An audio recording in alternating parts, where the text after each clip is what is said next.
با صدای رضا علیزاده، با هنرمندی سعید زمانی، کاری از مهران اسماعیل.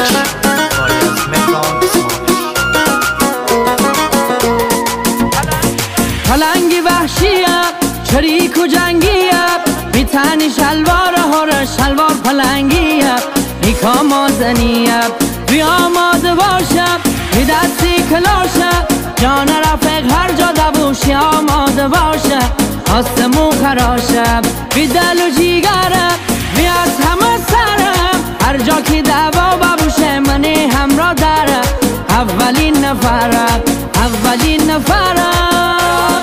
قرار به نه جنگی بود شلوار پلنگی بود، تا خط آخر رفاقت یار ابدی بود.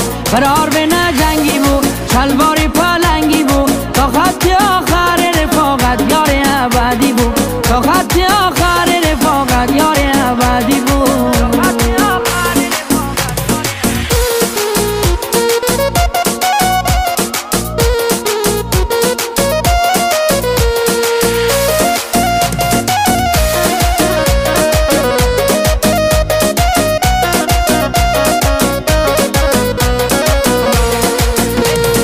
مدوشی برارم اصل و نسب دارم، جان ده میخد به خدیسه میدار و ندارم، من افتخارم هست منی هم با هر جا ببوده با، جان رفقتی دا ببوم که از سایی میگا، هر چم دار بالا دشمنی چشی خار، هستی دوشی برار دستور دیتی خاطری رفق کم مرکا، افاقت پایدار افاقت پایدار.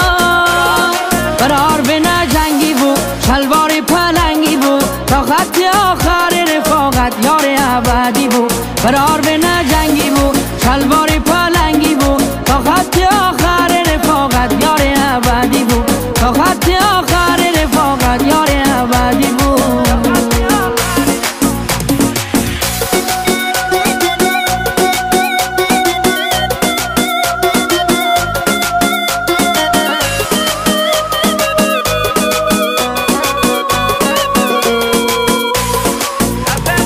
رفق یعنی برار در منی کنار، میدل غرص بردار ما هستم من چودار، صحرایی و سالار براری سرباز من بنی سرناز شدنی که جان برار تی بر یک کتاز خود از شده هازمم، فقط هده دستور دشمن کم مدور، کلاش دستگیر من رفق اگه ببو مجبور، به نبوشی مغرور به نبوشی مغرور.